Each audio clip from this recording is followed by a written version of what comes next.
Hello everyone, welcome to PaxAriaGaming. This is Reg, and this is episode, I keep calling them episodes, this is part 3 of Clair Obscur Expedition 33, picking up exactly where we left off in part 2 in Flying Waters.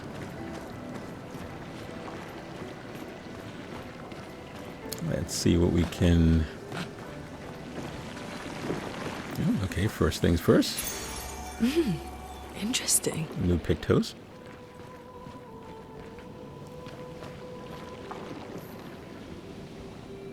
One of the things that I probably don't do enough is as soon as I get a new weapon or a new pictos, equip it. I think of it as housekeeping, and I'll do it at some point later.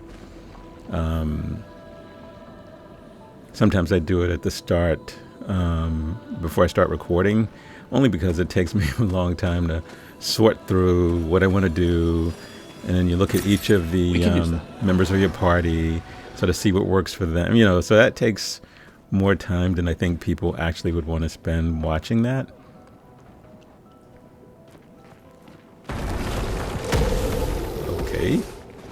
Hey buddy, can I get a first strike?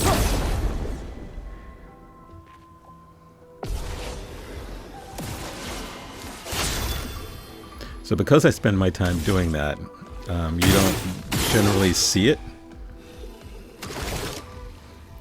And take him down. I probably should do it more than once in a play session, to be honest with you. And the reason I say that is because you get a lot of stuff as you're progressing through. And I'm usually, when I'm playing,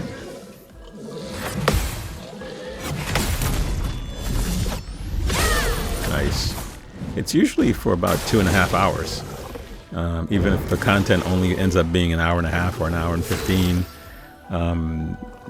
most of the time I'm editing out all the times I've gotten lost wandering around this place, because there are some confusing sections of the game. I know that game progression is just following the lanterns and the lights, so I get that part, but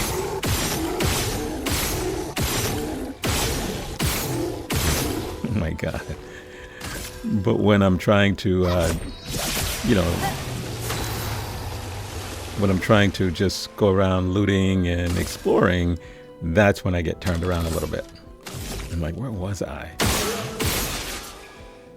And there's nothing I could use to sort of like mark places I've been, at least not yet. Maybe there will be in the future of the game as I continue playing. So it can be...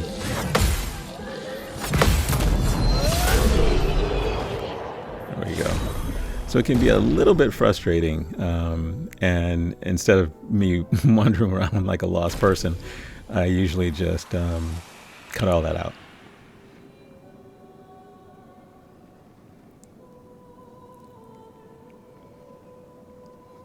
Or if I'm chasing a pétanque around, now I know that you chase them to the spot where they become magnetized to it and they can't run from you, and then you can get the first strike. But before I learned that little lesson, I was just running around in circles trying to catch the thing. And I don't want to leave an area without that area being completely scoured, all enemies defeated at least once. I mean, if I reset the world by going back to an expedition flag and doing that, then the issue is going to be that these enemies are going to respawn. I don't necessarily feel like I need to fight them again if that happens.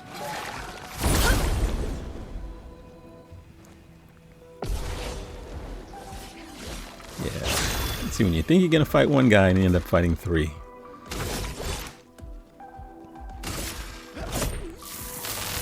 This is weak. I hate fighting the little guys with the little sharp hands.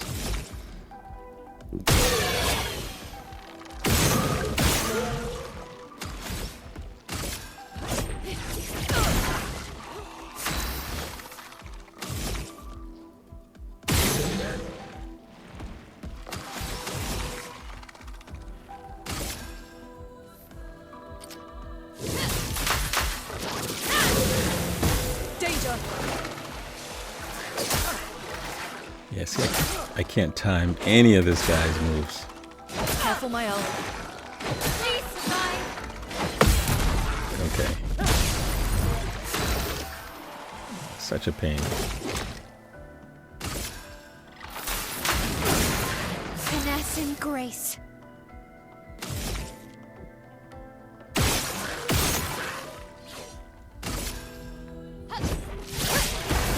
A storm is coming.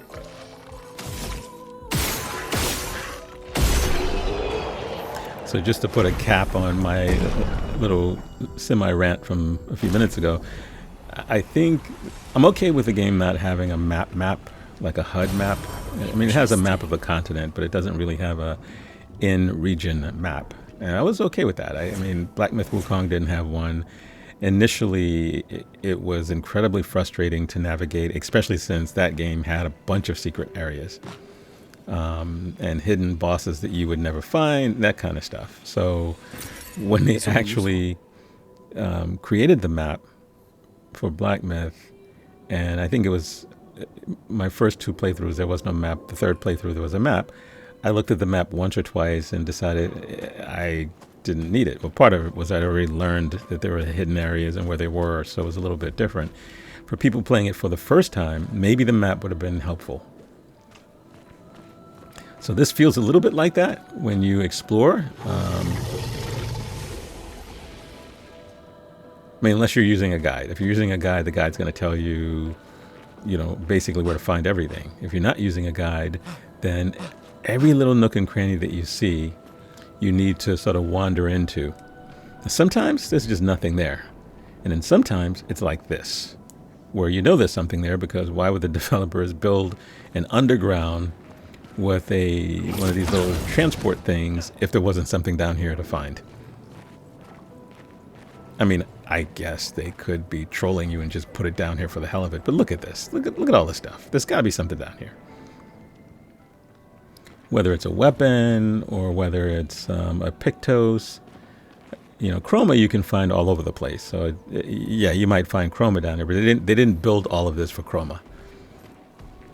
Okay, so we see one of those cage thingies, which usually has something pretty decent in there. I doubt that they built all of this just for the cage, but maybe. I don't know. We'll see. Let's take care of these guys first.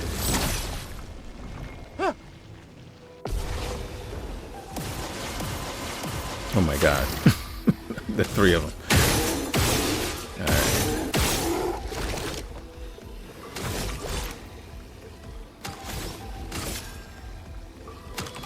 Yeah, the downside to not updating stuff or going back to the camp regularly when you have the materials to sort of upgrade is that you might end up sort of struggling with damage.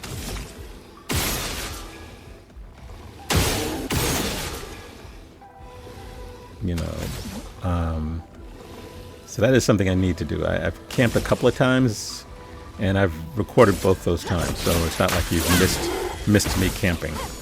At least one of those times. I think it's been one time. And that's when the game prompts you to do it, not when I decided, oh, I need to go back to a camp.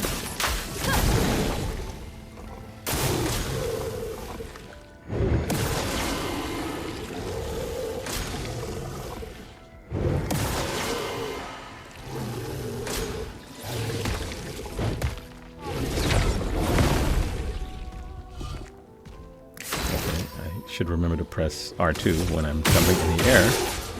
That'll make my life a lot easier. Oh, he's got 4 shields, great.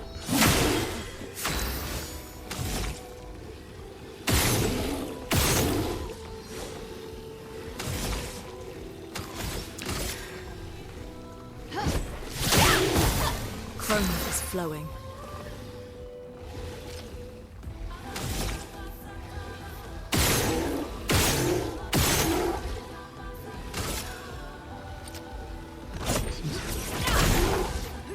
I never know whether it's best to do these guys one at a time or... Yeah.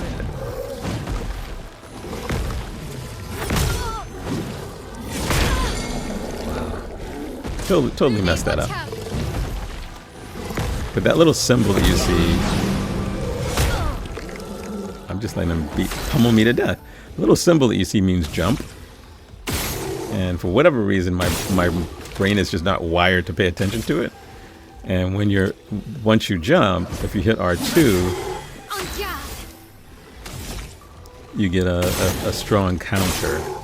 And I would say right now, if this were a grade, I'd be getting an F, because I think I probably hit that maybe 2 or 3 out of every 10 times. Like there. There we go. Okay, I clearly didn't hit R2. There we go. So part of it is just not skipping a day playing the game, first of all. Because when you do that, I quickly lose, all of the, not all of them, but some of the skills, because this game is a lot more involved. You have the QTE, you have the turn-based, which I'm definitely not used to playing. Let the ink You have a ever-expanding party that have different, powers or spells that they can cast, which makes it interesting. And then you have to pay attention to what is the weakness of these enemies.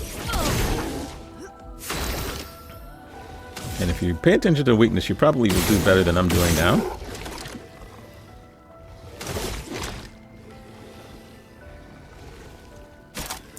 So one of my fears about upgrading the weapons, right, is that I know I'm going to find other weapons in the game. Okay, goof that one. And so my fear is,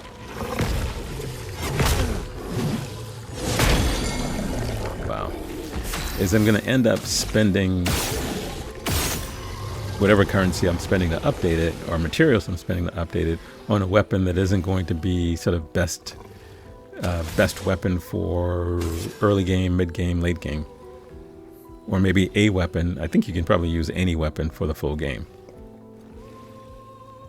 but they're not all equal. So I'm going to do a little bit of research to find out what the best weapons are before I invest any more in upgrading the weapons. So I need to look at each of the party members and see what is their best, whether I have it. Brace yourselves. If I don't have it, then I'll just keep reviewing that as I find new weapons. When you're out in the continent map part and you fight the enemies out there, the weapons get sort of automatic upgrades. So I don't really, at least some of the weapons do, or depending on the boss that you fight. So I don't mind that, because it's not costing me anything. But when you go back to camp and you meet with the curator, it does cost you. And the worst thing in the world is, go to the curator, upgrade your weapon 3 or 4 times, and then go back out into the world and find the next weapon that is supposed to be like the best thing in its class or in this particular region of the game. And you're like, oh my God, I just spent all my stuff on that one. So maybe that's just some anxiety I shouldn't have. What I'm using now is definitely better than what I used in the first episode, or even in the second episode.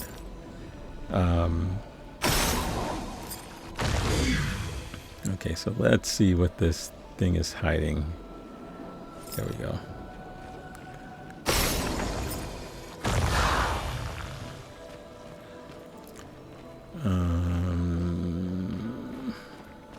Sometimes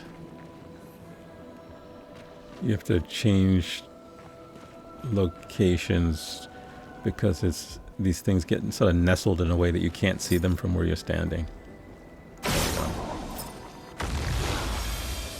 What do we got? We have Great. a revived tent shard. Okay. All right. Okay.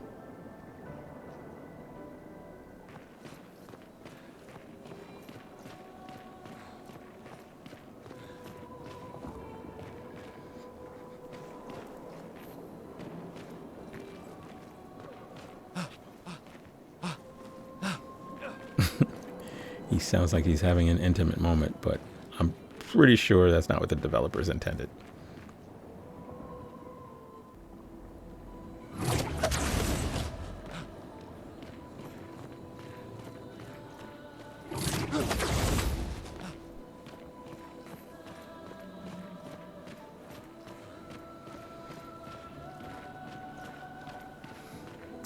Yeah, I'm just making sure I'm not missing anything. Although, you know, I will say Pictos and Chroma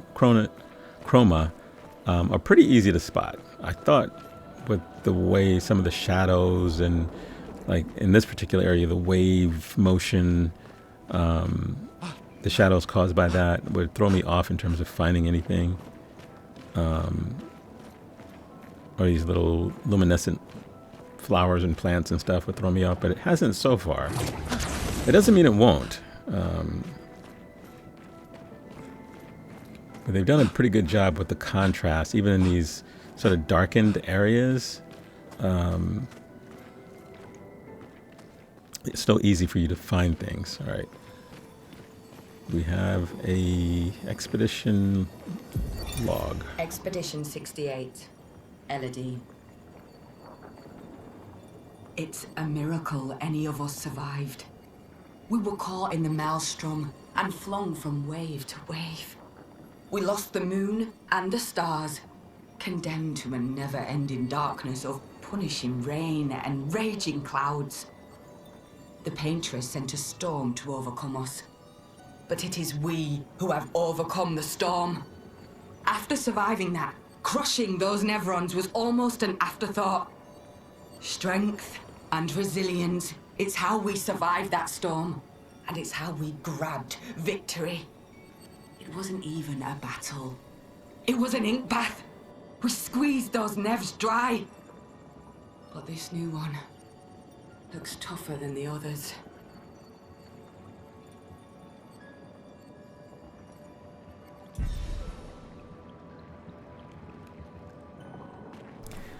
I guess one of the accomplishments in the game will be finding all of the journals. So many. I don't like this. And it's easy to... It would have been easy to... Well, that one was easy to spot, but some of them are like off the beaten path. Okay. Hopefully I don't have to fight whatever that is.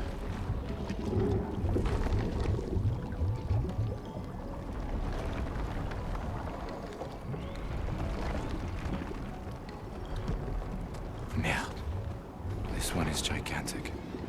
Avoid those at all costs. Thank you, Captain Obvious. Okay, let's see what we got here.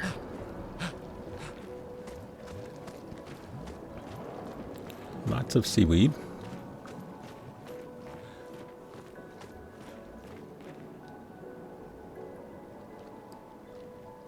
Okay, so the question is... This must be the right way, because there's that climbing thing, or at least it's a path. I see a flag ahead. Okay. And... Okay, alright. Well, apparently whatever that was does not want to fight. I'm okay with that. Expedition 48 flag. We are at the Lumeran Streets.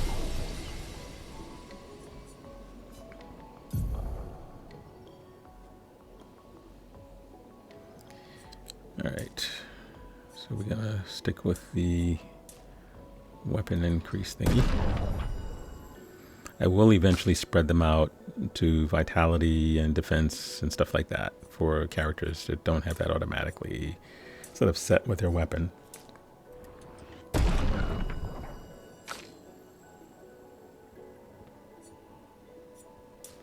And you can recoat, they call it recoat, but redistribute these points. And I have the materials needed to do that. I haven't done any of those, so I'm guessing if I wanted to, same thing with the points here. If you wanted to recoat, you can. But my intent, of course, is to unlock all of that. So I don't see a reason for me needing to do any recoding at this point. I guess you can, depending on the region of the game, you'd have to know in advance. Like I didn't know much about flying waters before I came to this area, so I didn't know what to expect. Type of enemies, the enemy types do change. The water aspect of it doesn't seem to factor into anything at this point. It's just different looking place.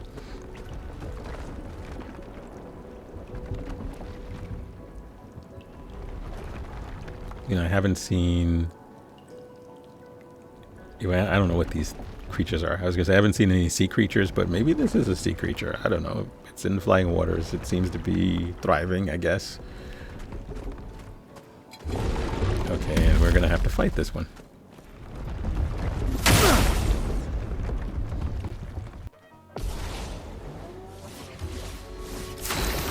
Okay, so one of the things I've learned, shouldn't have taken me, 2 parts to learn this, is that the first strike, while it may not damage the enemy, it gives you the first set of attacks. Versus if I showed up and it started fighting me, it may have landed the first attack on me. So you do have an advantage to the first strike. Oh. Okay.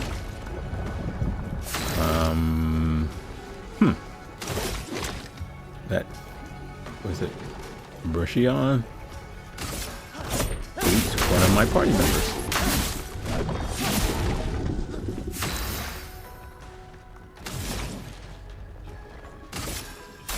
Feel the burn. Dodge, Gustave. Okay, so burn works well on it. Lune, watch out! I am better at dodging than parrying.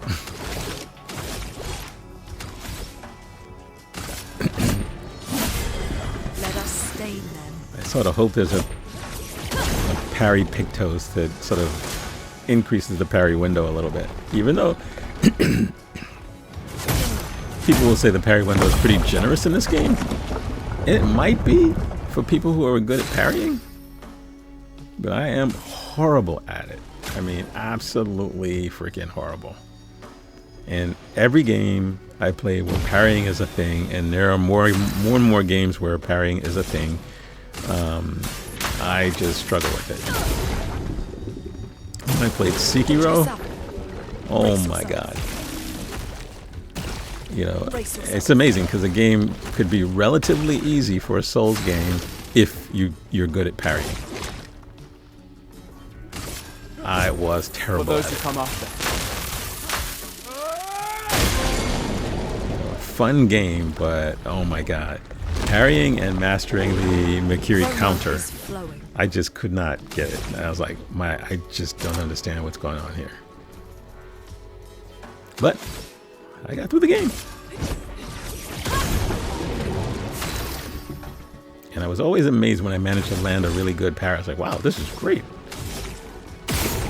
Sort of like this game. I'm like, okay, I feel like I'm doing the same thing, and then sometimes the parry works and sometimes it doesn't.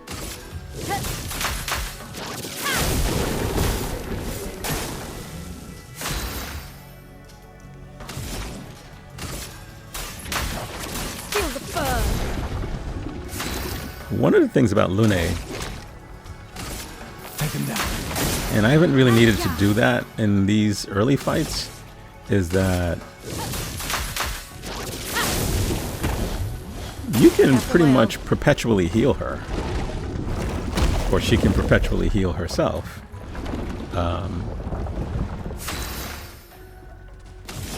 Because one of her spells is that healing this thing, which gives her back health. I know there's a Pictos that gives you health as well. Some health. It doesn't give you 100% of your health back. But I mean, in Lune's case, it costs you a turn. So if you use that spell, that skill, sorry, then you end up having to just do a regular attack. It's healing light, not healing mist. Healing light.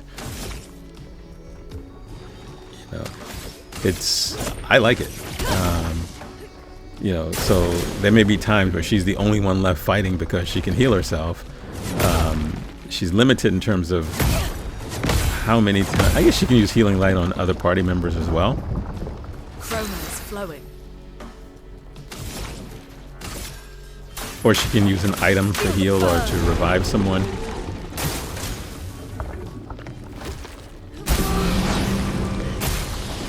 Oh my god. Oh my god. Oh my god. Forward. Okay. I should stop talking.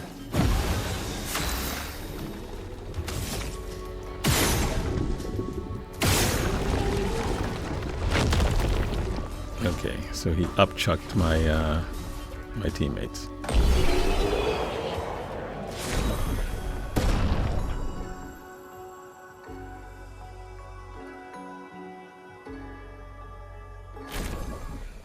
Had 3 successful parries. Got a new Pictos.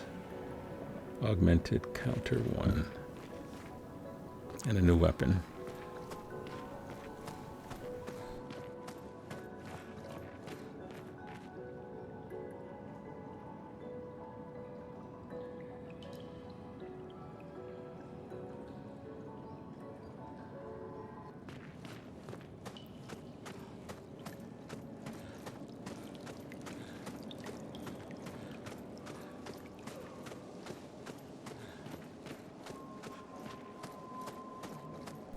Here's some whale song in the background.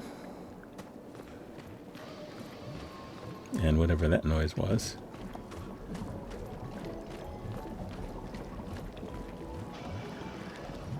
This is where we climbed up.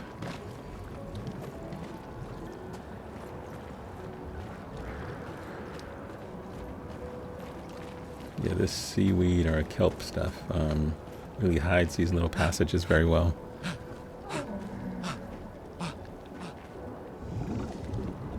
Okay, I'm guessing this is another fight.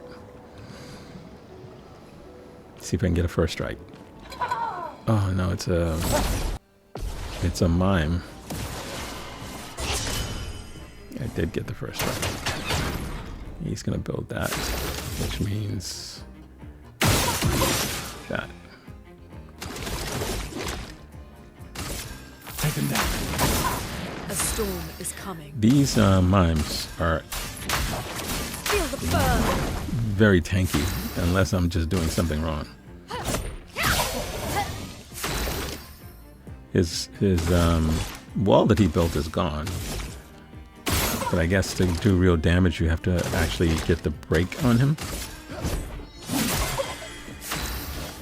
Which seems like it's going to take forever.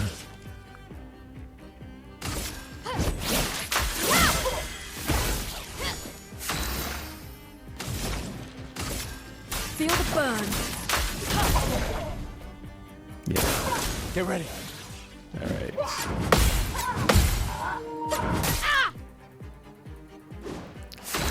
Yeah. I got 2 of those. Let me get the third one though. Take him down. Let's spill some ink. He's spilling ink instead of spilling blood. Interesting.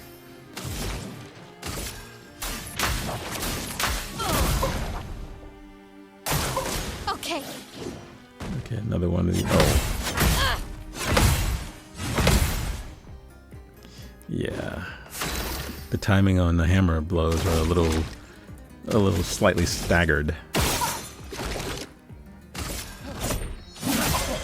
Blades sharpened.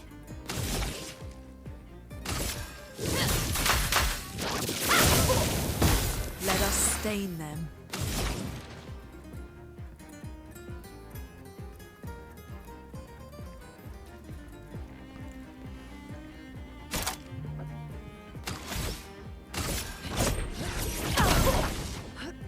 I could also give Lune. Oh well. Not anymore, I can't. Finesse and grace.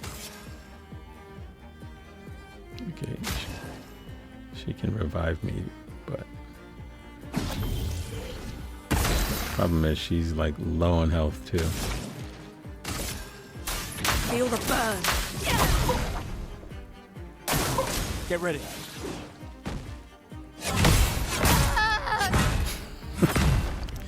As I said, she's low on health. It's better for me to try to dodge those instead of. I guess I can revive her again. Instead of trying to parry, since I know I'm terrible at it, I should just dodge those.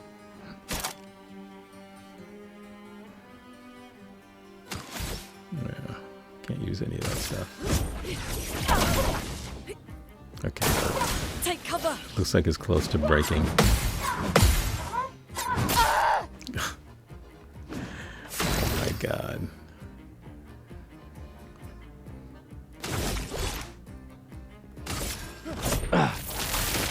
Guess this'll do. Okay, now we can do damage. Alright, Lene. Feel the burn.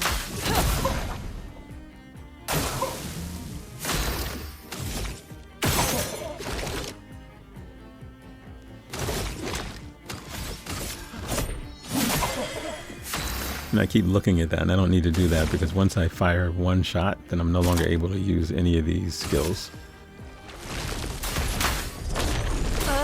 Rise.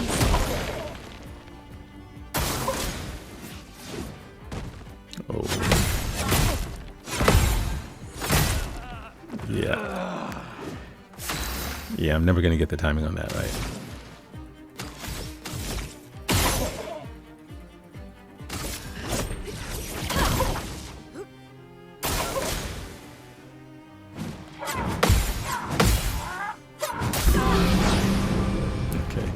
That was my Pictos shell thingy working. I can give myself 3 AP, but I don't need it. Doesn't look like. Well, it doesn't look like I need it. But why not? I heal myself.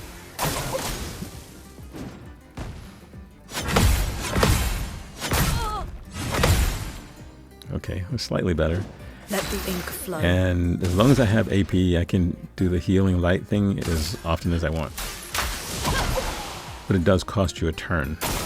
I'll do it. So if I waited... Oh, wow. I finally got a counter. Nice.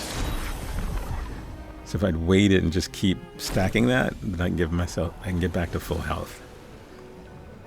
Okay. All right, Mime, what were you hiding back here that was so important?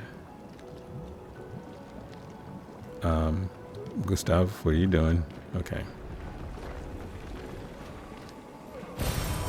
Interesting. Color of Lumina. All right. There seems to be a mime in each region that we've been to so far. So I don't know whether that's actually true, but it seems to be the case, which means we should be looking out for them whenever we go to a new area.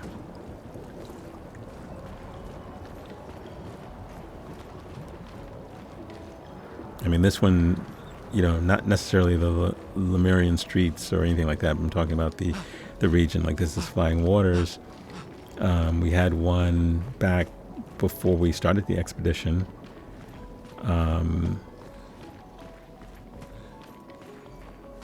We didn't have one in the manor, but I think we had one earlier. I have to go back and look. But they seem to be sort of quietly off by themselves. Sort of like the Patanks. You sort of randomly find them. I'm sure they're not random. You just have to find them. But you sort of bump into them when you're exploring. If you don't explore, then you're not going to bump into them. If you just decide, I'm going straight to the objective, I'm going to follow the lighted pathway and head straight to the objective, you probably are going to miss a lot of those.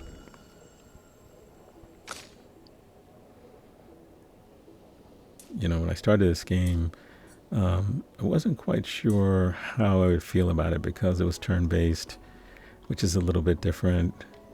But I like a game that has a really strong story. And this is clearly an incredibly unique story. This is very different. than anything I've played. And it's a little bit like Lies of P in terms of the story just being, different. It's not, oh, we're just chasing the evil guy and we're going to fight the dragon at the end. I love those kind of games, but I like a story that makes you think. It's a little bit of a mystery. Like in this case, what is the motivation? It's not Lumerian, it's Lumeran. What is the motivation for the paintress doing what she's doing? Number one. Who was the old man who we met at the start of the expedition? And why did he do what he did? And what were those other enemies that sort of, they didn't kill everyone, but sort of separated everyone. Well, they may have killed, well, I guess they killed a lot of people, so we find a lot of dead bodies all over the place. But why is that thing there? We're definitely meeting a lot of different enemy types, but we're also meeting friendly NPCs that are also different, or non-human. And we're finding these little shadow people that we could talk to as well. So I think part of it is you get the lore, at least some of the lore from them. You certainly find out what happened to the expeditions, the previous expeditions, by, finding the journals. And I haven't been noting what the flag numbers are. Because I'm assuming there can't be more numbers than there are actual expeditions, right? And they're on expedition 33, and my understanding is they start at 0, but then count down from 100. So we sort of have an idea of the highest number that we can ever find in terms of the flag would be 100. We might find a 0, but we're not going to find a flag 22, right? Because we haven't gotten to the 22nd expedition yet. We've only gotten to 33, and it's counting down. So we're not going to find a 32 or a 31 or anything like that. So that gives us some idea, and also the journals. So I guess instead of making notes of it, I just look at the journals, assuming that we find the journals for each of the expeditions, right? I'm curious. I am curious to see how this all plays out as we continue forward, and whether or not we can ever go back to the starting point.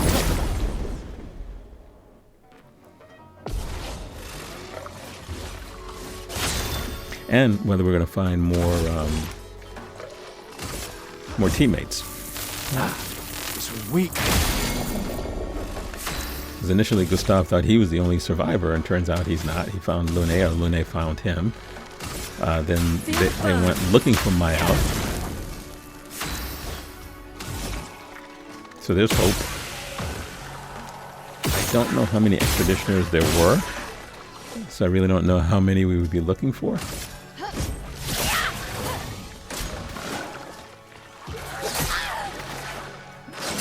Yep, as I mentioned, I hate these enemies. Something about their weird movement that always catches me. Especially when he does the fast dive thing.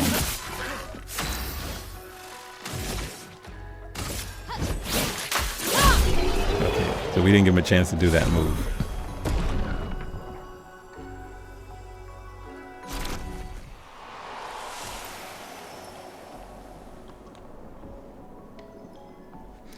Okay, so we know there is an upper... This building has a certain melancholy beauty. A lone outpost of humanity nestled amongst the corals. A sailor lost at sea. Our resident cynic is now a poet. Wouldn't expect a Cartesian engineer to understand beauty. Okay, so we have another little fight coming up.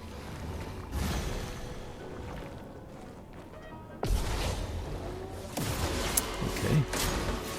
Did not get first strike. And he's got helpers. Brace yourself.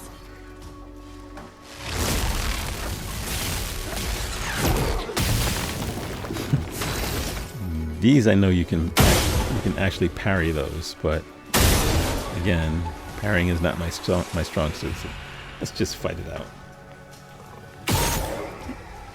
Okay, so we took the annoying guys out. Now we only have to worry about this guy.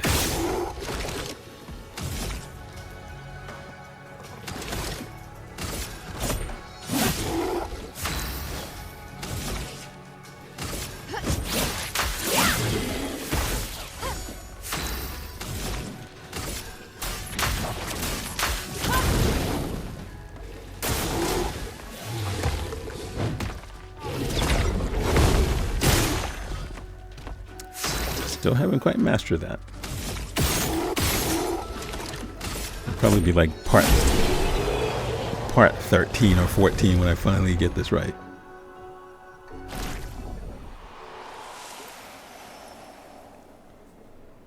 You know, I admit it takes a while. Once you get it, and then maybe a couple more times after that, you get some really good muscle memory. Then you get good at it. So I see an item over there. I hear this growling noise. Oh, okay. Well, maybe it's that guy. Let's get the item first.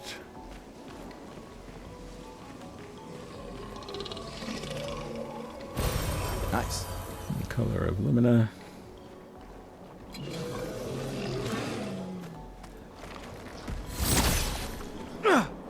Nope, I missed it. I missed the first strike. Get ready. Oh my god, these guys are freaking driving me insane. They're all over this area.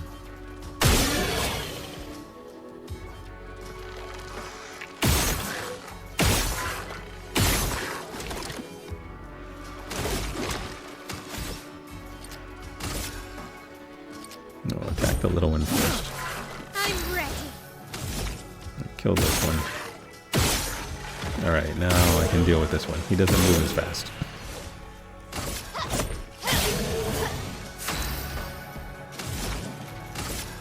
Feel the burn.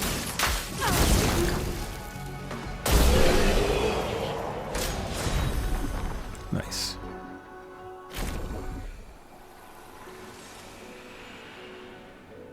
Okay, I don't think he was actually protecting anything.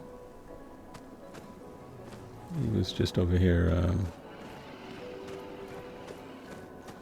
just over here chilling by himself, I guess. Okay, so there's this area which I consider to be the lower level, and then there's an area above this that we have to get to as well. You see the grapple points up top, which means we can traverse this area, or at least the upper area. There's an enemy up there.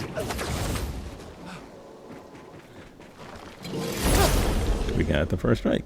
Nice.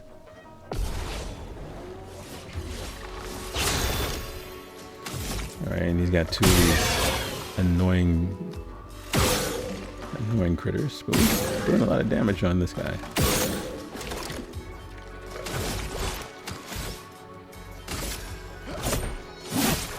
Let the ink flow. Well, the issue is I should always focus on these little guys first. Okay, well. Because they do more damage to me than the guy in the middle. Because I just can't time any of their moves. So I should, whenever we encounter them again, I should focus on these guys first.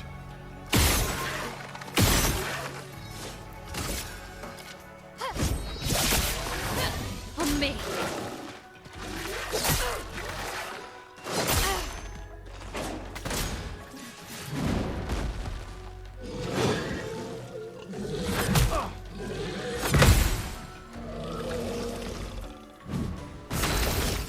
Okay, no, we're gonna take you out. Okay, now we can focus on him. See, I'm not worried about getting killed by this guy.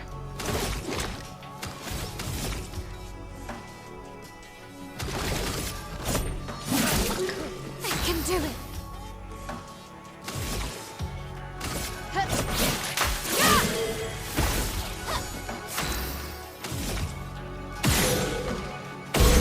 There we go. Nice. One successful parry. I'm still in the D or F range in terms of my grades for parrying. I think maybe by the end of the game, it may be a C or a C minus. It's definitely not going to be an A plus.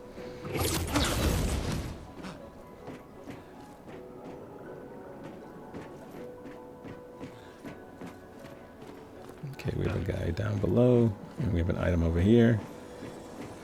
This is probably chroma. No, it's a pigtos. Huh. Okay.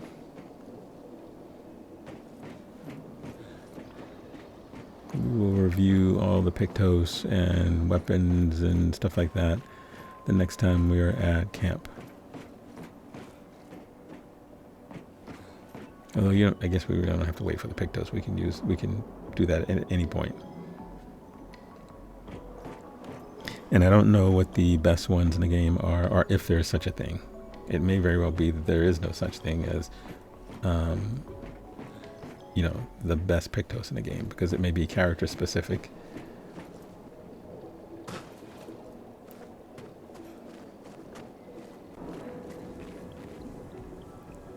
Okay, we climbed up there, we went across. Trying to figure out, like so much of this game so far, trying to figure out, oh no, I guess we haven't been here. This is this gentleman who's strutting around. Ooh, I did not get a first strike on. Two shields. Big damage. I should just attack. You can't use a skill. Taking me a minute to figure that out. But if once I shoot him, I'm free aiming. There's not going to be enough for skills.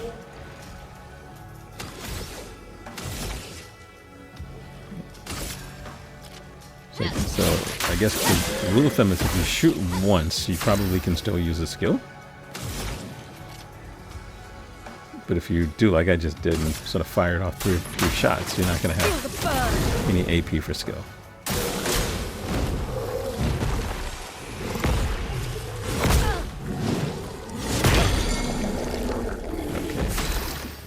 Okay. He just crushed my soul. Put a marking shot on him. Let's spill some ink. Yeah. Flames on me. Let us stain them. I'm ready.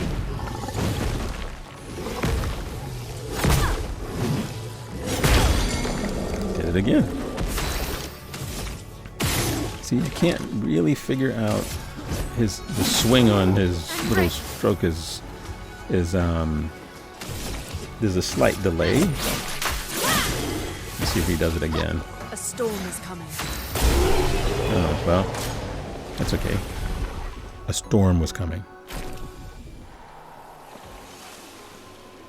Okay, so we got him taken care of. I don't know what these blue things are. I'm guessing that at some point we'll be able to break them. Otherwise, it seems odd that they're all over the map and you really can't interact with them.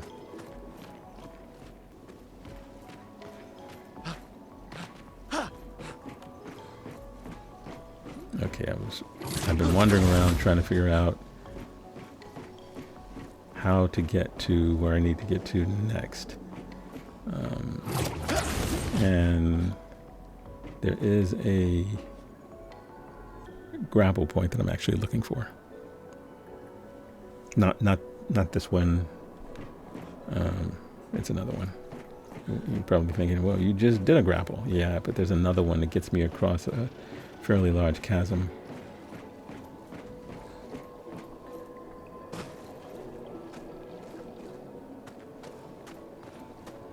That little passageway will lead to a different flag. This is what I was trying to get to.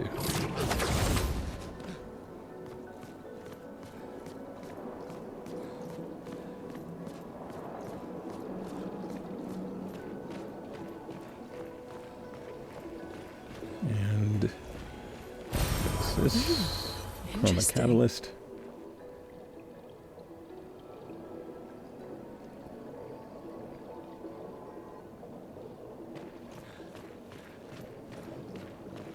And then there's that grapple point that gets us over there.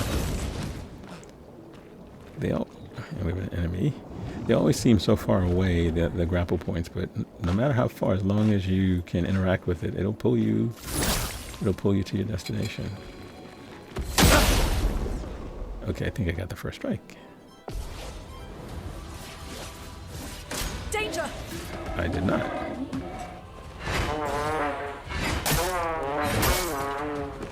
Okay. I'm ready. All right. I gotta revive him. He died immediately, and we did no damage. Ice. Shatter. Get ready.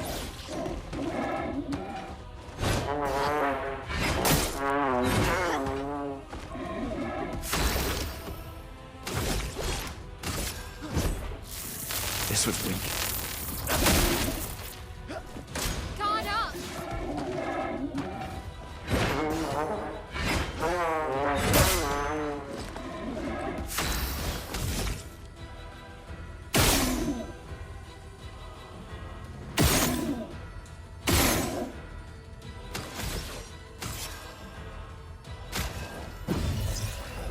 A storm is coming.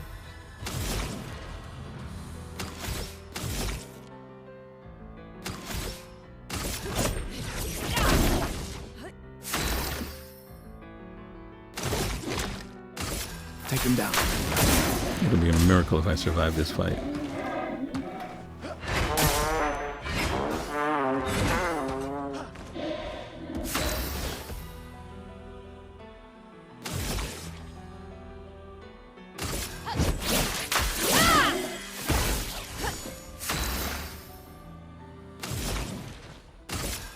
Feel the burn. On me.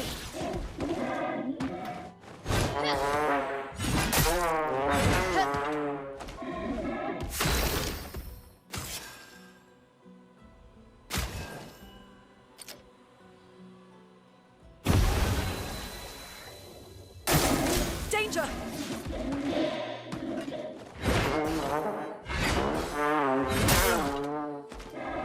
I'm ready.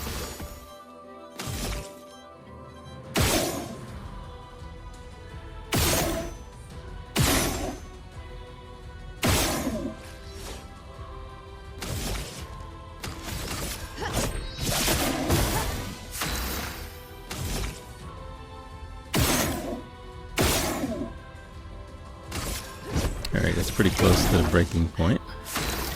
And I'm still alive.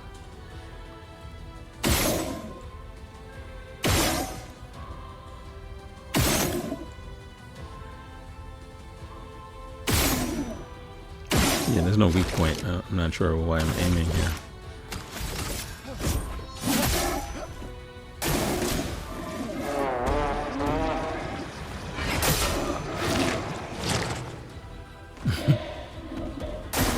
I'll do it.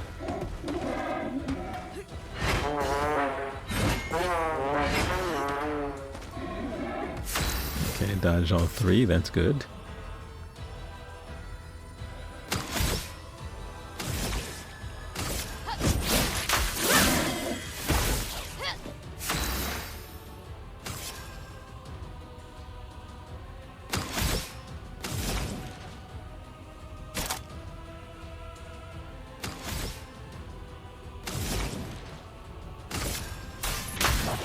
Feel the burn. On me.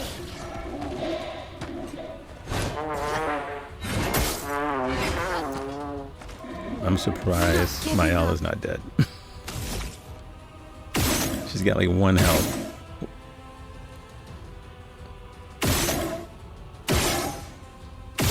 Which she's had for a while.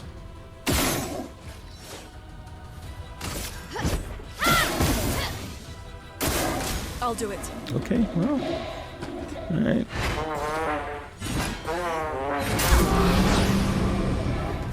The shell thing popped up.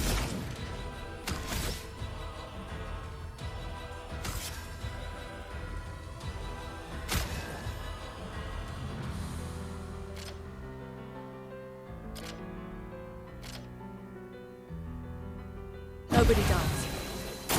Yeah, I can always heal myself.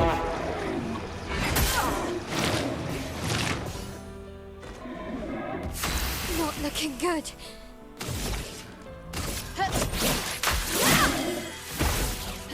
No margin for error. Feel the burn! Okay, I'm gonna do survive this one.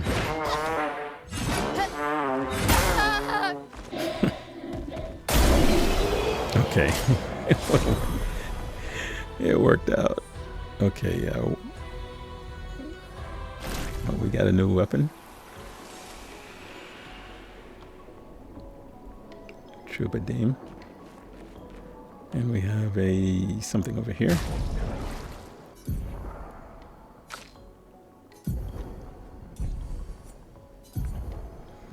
All right, Troubadour is a much better weapon.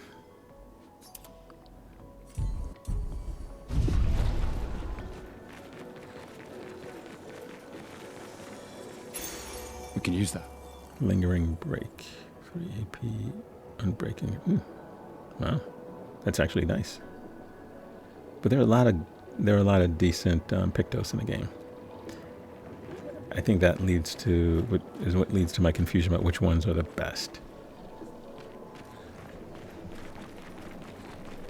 Because there are plenty of them. I mean, you're finding.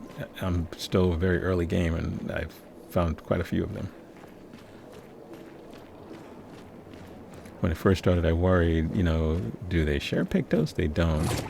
And if I only have 4 and I have 2 members of my party, I need at least 6. I was sort of worried about that, but the number you find multiplies pretty quickly once you get into the second region of the game.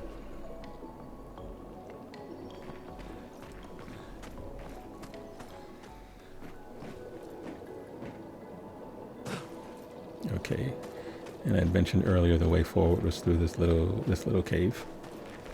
So we're done with that area. We've done everything we can do in that area. This is flag 59. We can rest, replenish everyone, see what we can upgrade. Nothing for him. For her, yes. And eventually I'm going to give her more defense and vitality since she seems to die pretty quickly. No, she's dying pretty quickly because I'm not dodging or parrying, and she's ending up eating a lot of the attacks.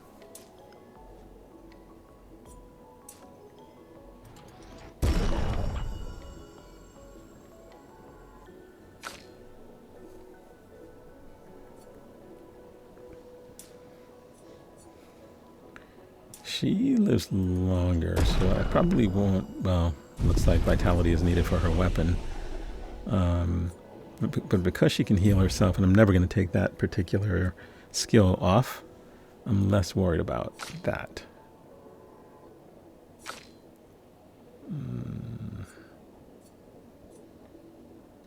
We can do that one. Again, I'm going to end up unlocking everything. Unless it just gets difficult to find skill points later in the game, but I find that hard to believe. So this is the flower field.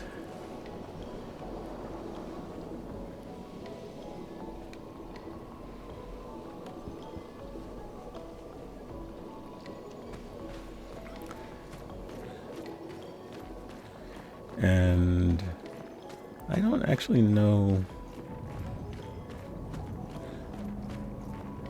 Oh, this feels like boss fight.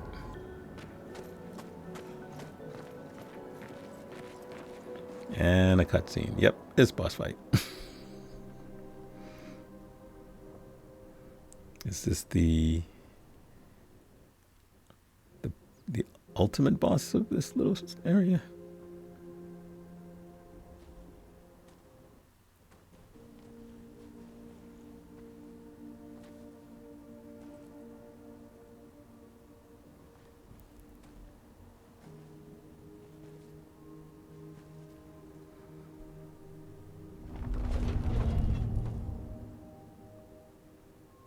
We started Flying Waters in the last episode. It sort of feels like we're pretty close to the end of Flying Waters in this one. But we'll see what happens with whatever this is that's spying on us.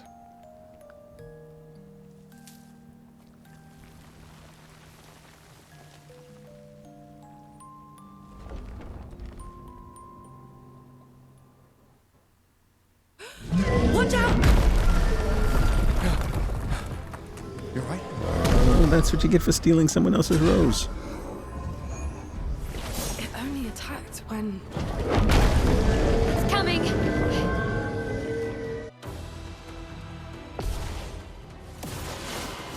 Danger!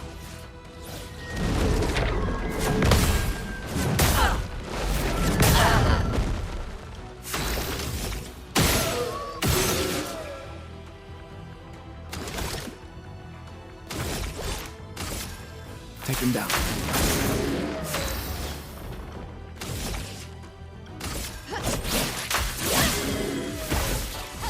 Let the ink flow. Ice shatter. Take cover!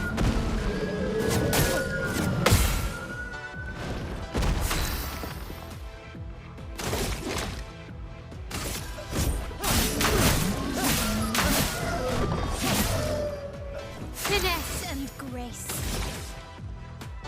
Precise strike. Let the ink flow. Massive health pool. I mean, massive. I'm like, wow.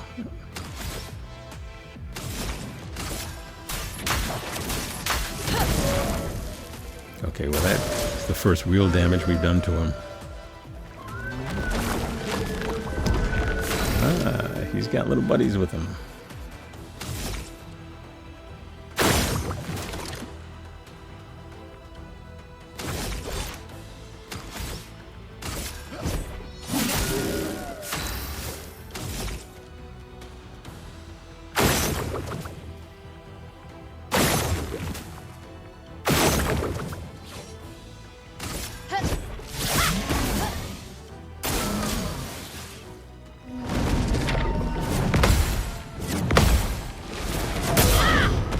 Couldn't get that last It's one. flowing.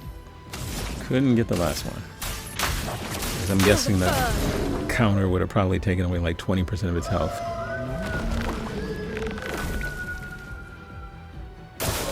Dodge, Gustave.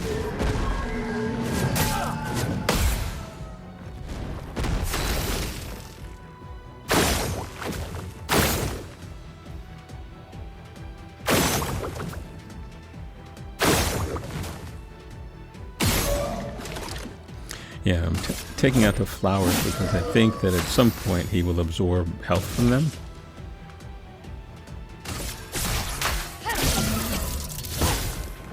Okay, Pierce does a lot of damage. I have to remember that.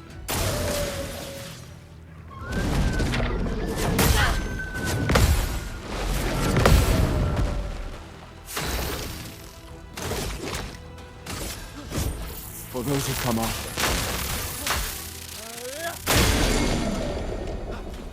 Nice damage. Precise strike. Yep. Okay.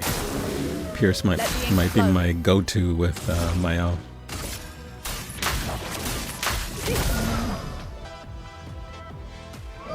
Okay, flowers are back.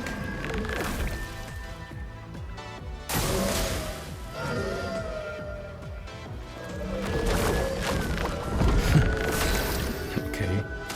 A ton of flowers.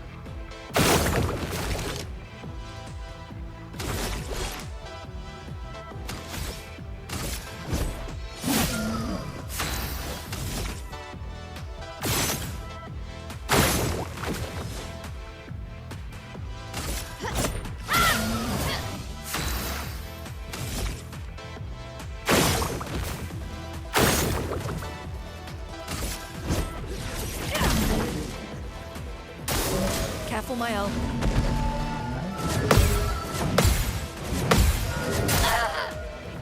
I keep missing the last one.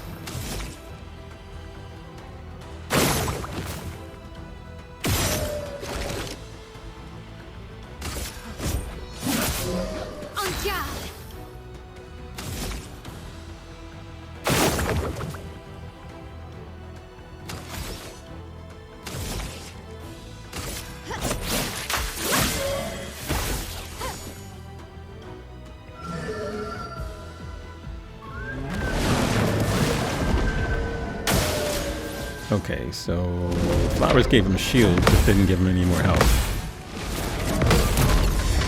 Nice. Finally got a counter. Alright. Yeah, so he got the shield, but he didn't get any health. I'm wondering if he would have gotten health as well. Because we destroyed the flowers. Alright.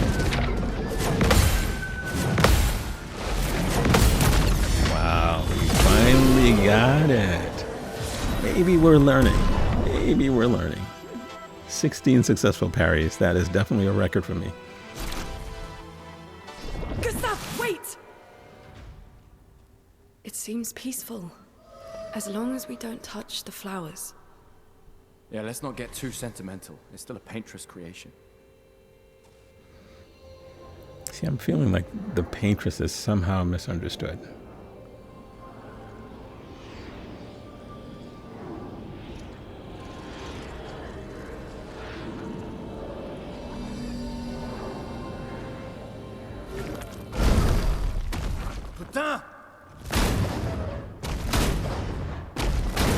Dude, why are you shooting at this? It felt familiar somehow. Gustave, we won't understand what's going on if we kill everything that moves. Look, a red tree. The Gestural village must be ahead. Yeah, I guess he was trying to protect her, but it's a little like, come on. You know what Neverons I think he was trying to defend the little She'll be rose. fine.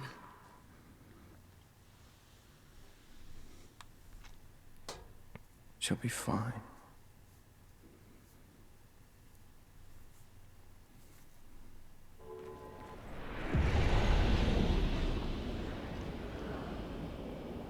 Shape of health. Okay.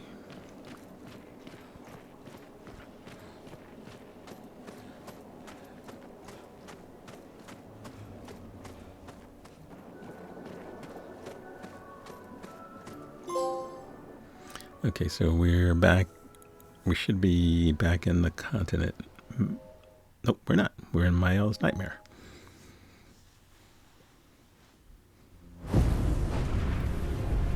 Let's see what has traumatized the poor girl.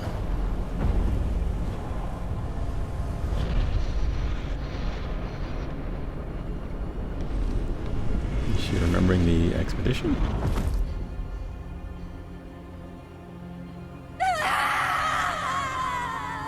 No, because they didn't do that. Okay. That was a little weird.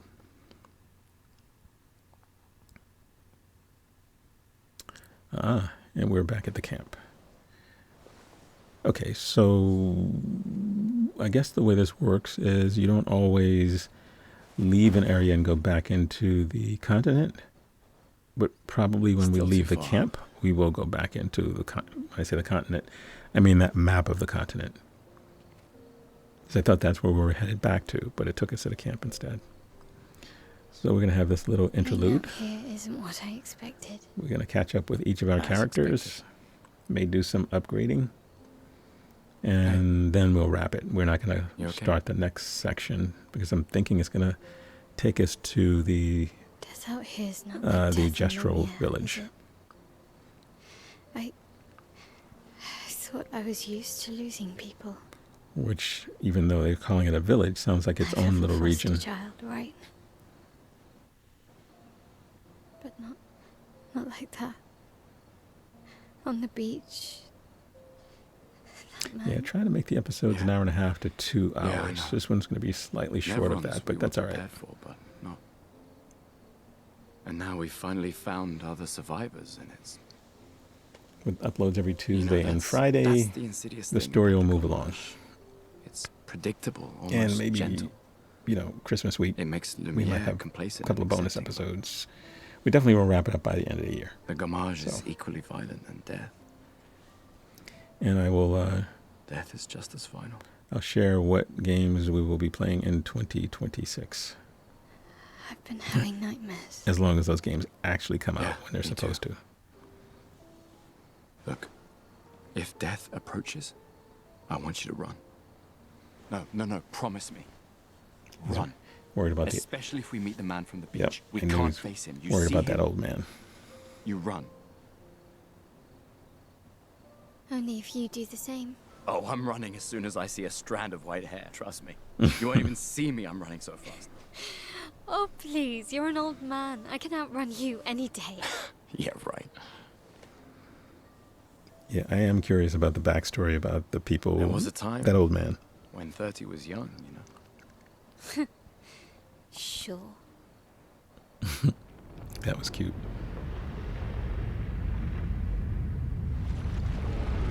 Hey, the curator is at the camp. Hey, buddy. Even though you're all ominous looking, we know that you are friendly, at least so far. Surprised to find you here. I hope we can trust him. Well, at least we can upgrade our Pictos. Okay, so you can upgrade weapon. She said Pictos. So this is the part where early game I'm willing to spend to upgrade, but I will worry about whether or not I'm upgrading a weapon that's probably not the best weapon to upgrade. So that's where I'll do a little homework. But for now, any upgrades will actually, I think, well, upgrading the current highest level weapon you have, I think is a smart move.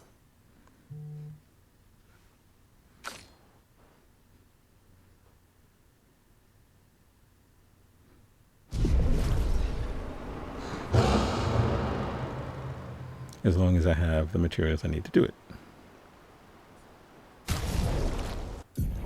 Okay, so this is where we can use we can upgrade the Lumina.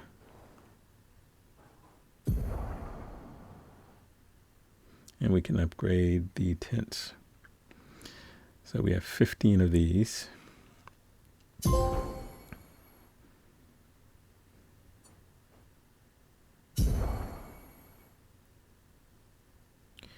I don't know.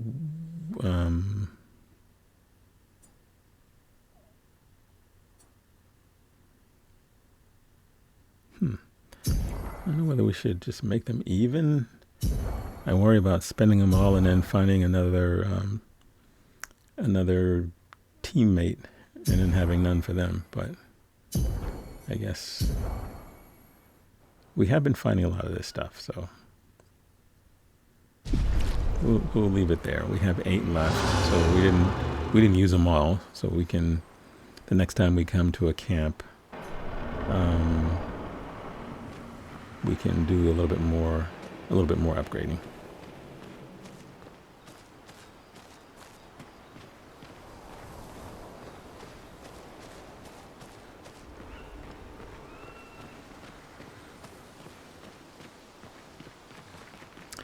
It's interesting because on a flag, I don't remember seeing go to camp. Actually, it might be there. I haven't fast traveled a whole lot in the game. So I think if you fast travel, maybe you can fast travel to the camp. I have to look at that. I've seen you play.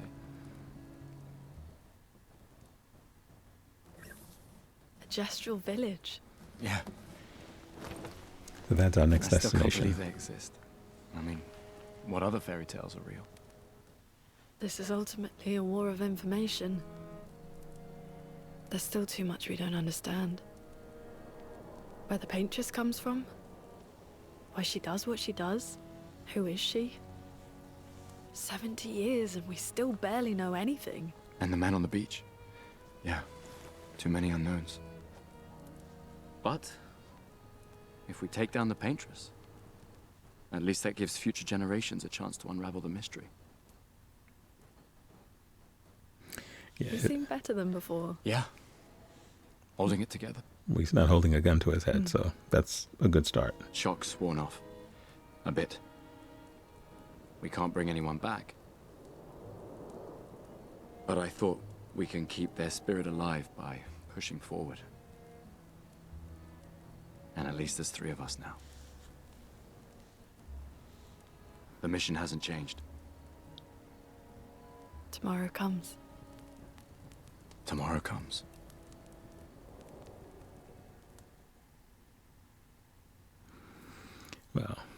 the live action movie of this game is going to be incredible. Told you Gestrels were real. You did not. Well, I thought it.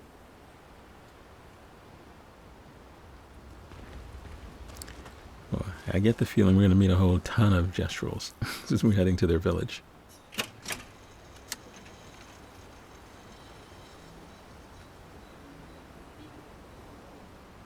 Okay, this is a nice little outro, along with this incredible view.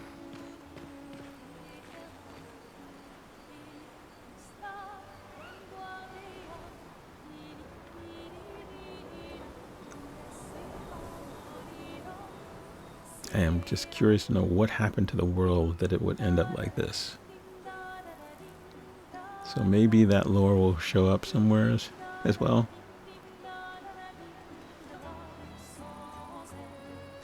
Okay, anyway, I'm marveling at this incredible view, but thank you guys for joining me with this part 3. I will see you in part 4, where we will be taking on the Gestro village. All right, have a good one, and I will see you guys in the next one. This is Reg with PaxAriaGaming, saying thanks for joining me. If you like this video, please hit the like button and subscribe. All right, take care.